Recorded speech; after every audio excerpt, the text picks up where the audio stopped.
So hello everyone, welcome to engineers career point platform. My name is Gurvinder.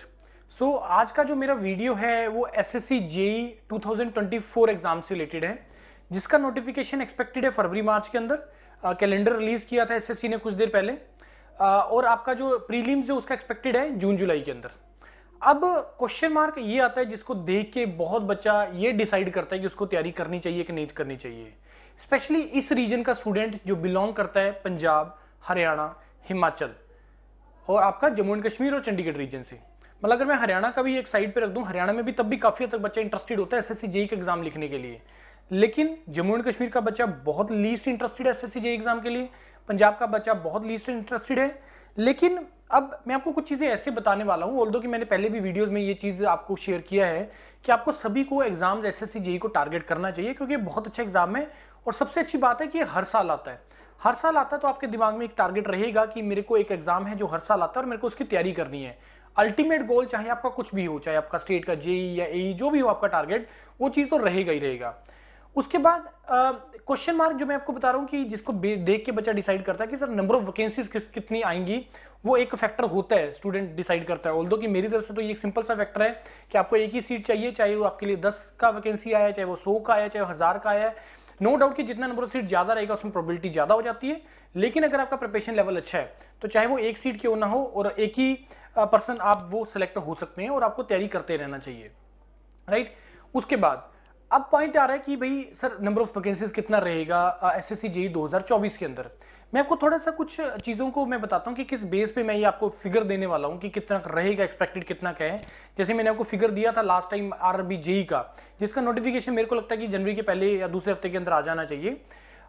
उसमें मैंने बोला कि रफली 18 से 20 हज़ार वैकेंसीज आएगा पूरे इंडिया का एसएससी जेई का। अब वो मैंने लिंक किससे बनाया था, वो 5 साल पहले वैकेंसी आया था उसका आरआरबी का, तो उस टाइम पे 13,000 14,000 के आसपास वैकेंसी था। एसएससी जेई के अंदर जो लास्ट ईयर मैंने ये जो ओपन किया हुआ है ये नोटिफिकेशन, ये 2023 का है, 2023 में, जिसमें 1374 वैकेंसीज था। ऑब्वियसली अब दिमाग में आएगा कि सर कम होगा या बढ़ेगा। ऑब्वियसली बढ़ना चाहिए या बढ़ेगा। उसके पीछे दो रीजन है। पहला reason again the election year, next year election है, तो नंबर ऑफ वैकेंसीज कंपेरेटिवली ज्यादा होगा। दूसरा रीजन ये है कि जो रिक्वायरमेंट है इंफ्रास्ट्रक्चर का रिक्वायरमेंट पूरे इंडिया के अंदर, चाहे मैं स्टेट की बात करूं चाहे मैं सेंट्रल गवर्नमेंट की बात करूं, वो इंफ्रास्ट्रक्चर का रिक्वायरमेंट डे बाय डे बढ़ता चला जा रहा है। तो उस हिसाब से अगर वो इंफ्रास्ट्रक्चर डेवलप करना है, इंफ्रास्ट्रक्चर में क्या चीजें आ जाती हैं, आपकी रोड्स आ जाते हैं, आपकी बिल्डिंग्स आ जाती है, आपका वाटर आ जाता है, मतलब जो बेसिक नीड्स हैं, इलेक्ट्रिसिटी आ जाती है, जो एक बेसिक नीड है एक आम पर्सन की, तो उसमें ये चीजें आती हैं। और इसका जो रिक्वायरमेंट है, जिस हिसाब से पॉपुलेशन बढ़ रहा है, जिस हिसाब से चीजों का लोग क्वालिटी लाइफ चाहते हैं, नीड बढ़ता चला जा रहा है। 24 घंटे बिजली चाहिए, 24 घंटे पानी चाहिए, रोड बहुत साफ अच्छे चाहिए, तो वो कैसे पॉसिबल है, वो लोगों के बिना पॉसिबल नहीं है। उसी हिसाब से जो मैं बता रहा हूँ कि डिमांड जो है, जो रिक्वायरमेंट है, सॉरी नॉट द डिमांड, जो रिक्वायरमेंट है इन काम को पूरा करने के लिए वो बढ़ती चली जा रही है। और उस हिसाब से जो नंबर ऑफ वैकेंसीज है हर साल जो है वो बढ़ती चली जाएगी, अब एटलीस्ट अगले वाले 8 से 10 साल तक। अब ये चीज आप अपनी स्टेट गवर्नमेंट के साथ भी एप्लीकेबल है। इसके लिए भी मैंने आपको रीजन बताया था, यही सेम रीजन था कि requirement of the infrastructure, right. अब 2000 मेरे को लगता है कि ये जो एसएससी जेई का 2024 का नोटिफिकेशन आएगा, पिछली बार 1374 वैकेंसीज था, इस बार मेरे को लगता है कि 1800 से 2000 वैकेंसीज इसमें आना चाहिए, जो कि एक्सपेक्टेड है। मतलब मैं तो अभी बोल रहा हूँ कि आना चाहिए, लेकिन कुछ स्टूडेंट जो हमारे पिछली बार सिलेक्ट हुए थे और जो बहुत पहले के भी सिलेक्ट हुए हैं, जो अच्छे लेवल पे पहुंच भी गए हैं कुछ डिपार्टमेंट्स के अंदर, तो उन्होंने भी मेरे को थोड़े से हिंट दिए हैं कि सर रिक्वायरमेंट इस बार ज्यादा है। फिगर नहीं मेरे को वो देंगे कभी भी, फिगर वो तो एक अलग ही चीज हो जाती है, क्योंकि वो तो अदर डिपार्टमेंट काम होता है। लेकिन जो रिक्वायरमेंट है वो उसके हिसाब से जो कितनी की रिक्वायरमेंट बढ़ती चली जा रही है, रिटायरमेंट्स भी होती हैं, फिर इनटेक भी होता है। उसके बाद जैसे मैंने बताया कि पब्लिकली चीजों का रिक्वायरमेंट बढ़ता है, तो उस हिसाब से जो है जो फिगर मैं आपको कोट करने जा रहा हूँ वो 1800 से 2000 है। अब पॉइंट आता है कि इस रीजन का स्टूडेंट जिसकी मैंने बात की, जो इस एग्जाम को लेके बहुत इंटरेस्टेड नहीं होता है, उसके पीछे बहुत हद तक रीजन था कि जो मेंस था इसका पेपर 2 है वो डिस्क्रिप्टिव, अब वो भी चेंज हो गया है। अब आपका जो इसका सेकंड पेपर है, मेंस पेपर है, वो ऑब्जेक्टिव हो गया। पहला रीजन जिस कारण से आपको करना चाहिए।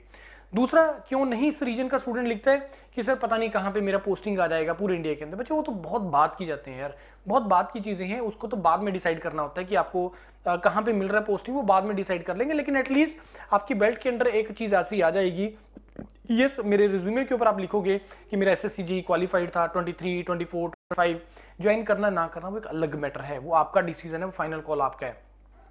मान लो सपोज अब पंजाब में वैकेंसीज आ गया, मान लो अभी नहीं पता अब नेक्स्ट कब आएगा, जम्मू कश्मीर में पता नहीं नेक्स्ट कब आएगा, हिमाचल में जो नंबर ऑफ वैकेंसीज आती है वो कंपैरेटिवली कम आती है, चंडीगढ़ तो वैसे एक छोटा सा यूटी है। तो जो इन रीजन के स्टूडेंट्स के लिए तो ये एक बहुत बड़ा अपॉर्चुनिटी होता है एसएससी जेईई। अब आपको क्या करना है कि इसमें आपको तैयारी करना है अच्छे तरीके से, और इस रीजन के स्टूडेंट जो मैंने 2-3 स्टेट्स की बात करी आपके लिए तो बड़ा अच्छा अपॉर्चुनिटी है इसकी प्रिपरेशन करने का। क्योंकि मैं आपको बोलने वाला हूं कि जैसे अब ये एग्जाम हो जाना है जून जुलाई के अंदर, पता नहीं जम्मू कश्मीर में कब आना है, पंजाब में कब आना है। इस चीज को सोच के दिमाग में अगर आप लोग प्रिपरेशन ही ना करो, या आप सोचो कि जब यार नोटिफिकेशन आ जाएगा तब हम प्रिपरेशन कर लेंगे, जो नॉर्मली ट्रेंड रहता है इस रीजन के स्टूडेंट में, जो नहीं होना चाहिए, राइट।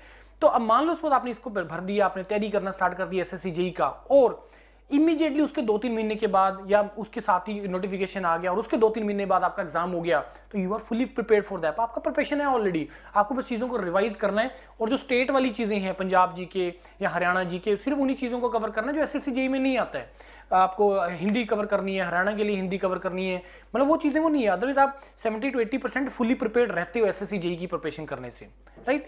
तो आप लोगों को प्रिपरेशन करना चाहिए, आप हमारे साथ जुड़ सकते हैं, ऑफलाइन ऑनलाइन हर तरीके से प्रिपरेशन कर सकते हैं। और हमारा जो पढ़ाने का तरीका होता है, चाहे वो ऑफलाइन में चाहे ऑनलाइन में, किसी भी मॉड्यूल में हम सब्जेक्ट को एक सब्जेक्ट के पॉइंट ऑफ व्यू से पढ़ाते हैं। फाउंडेशन बैच है, बहुत अच्छे तरीके से चलता है, बहुत डिटेल में चीज़ों को पढ़ाया जाता है। डिजिटल बोर्ड हम बहुत जल्दी इंट्रोड्यूस उसमें करने वाले हैं। जो हमारी ऑफलाइन क्लासेज हैं उसमें बहुत अच्छी क्वालिटी आपको मिलेगी, पीडीएफ्स मिलेगा, सारा कंटेंट आप लोगों को उसमें मिलेगा, तो उससे बहुत सारी चीज़ों को आपको इंप्रूव नजर आएगा। तो कोई किसी तरीके के जो थोड़ा बहुत जो इश्यूज आते रहते थे वो नहीं रहेगा, फोकस को लेके या कुछ भी ऐसा जो लाइव क्लासेस फाउंडेशन का रहता है, तो वो कोई इशू नहीं रहेंगे। तो आप लोग जुड़ सकते हैं हमारे साथ, प्रिपरेशन अपना स्टार्ट कर सकते हैं। और मेरी तरफ से आप सभी को एक सजेशन है और एक आपको सभी को रिक्वेस्ट है कि एसएससी जेईई का फॉर्म फिल करो और उसका तैयारी करना स्टार्ट करो। अभी फॉर्म नहीं आया है, जैसे ही आएगा मैं आपको नोटिफाई करूंगा, लेकिन आप अपने को इसको टारगेट रखो दिमाग में इस एग्जाम को, और अपनी प्रिपरेशन रखो इस एग्जाम को, और प्रिपरेशन करनी चाहिए आपको। और पब्लिक सेक्टर में भी बहुत सारे पब्लिक सेक्टर है, उसमें भी आपको जूनियर इंजीनियर का आते हैं, उसमें मैनेजमेंट ट्रेनिंग, एग्जीक्यूटिव ट्रेनिंग, बहुत सारी ऐसी वैकेंसीज जो गेट के थ्रू नहीं होती हैं, लेकिन पब्लिक सेक्टर अपना टेस्ट लेते हैं। एचपीसीआर बहुत ही स्ट्रेट और बहुत ही सिंपल एग्जाम है, उसका लेवल आप उठा के देखो, जेईई से भी सिंपल है पेपर। इलेक्ट्रिकल का बहुत ही स्ट्रेट सीधे क्वेश्चन आए हुए हैं, थ्योरेटिकल क्वेश्चन सारे के सारे 85 क्वेश्चन थ्योरेटिकल। एचएल एग्जाम लेता है, एसजीवीएनएल एग्जाम लेता है, आईएसआरओ एग्जाम लेता है, बीआरसी एग्जाम लेता है, बहुत पब्लिक सेक्टर है, बीडीएल, बीईएल, बीएचईएल, बहुत पब्लिक सेक्टर जो अपना एग्जाम लेते हैं। लेकिन एक बार ढंग से तैयारी कर लीजिए, फाउंडेशन बैच लगा के एक बार तैयारी कर लो, और उसके बाद कोई भी एग्जाम क्रैक करते चले जाओ। डिसीजन लेना कि ज्वाइन करना है कि नहीं करना वो आपका कॉल है, लेकिन जब आप कोई एग्जाम क्रैक करते हो तो उससे कॉन्फिडेंस मिलता है, और जब आप नेक्स्ट एग्जाम में विद कॉन्फिडेंस जाते हो तो उसमें आपके जो अच्छा स्कोर करने की प्रोबेबिलिटी है वो बढ़ जाती है। तो मेरी विशेष है आप सभी को कि आप लोग सभी इसका प्रिपरेशन करो।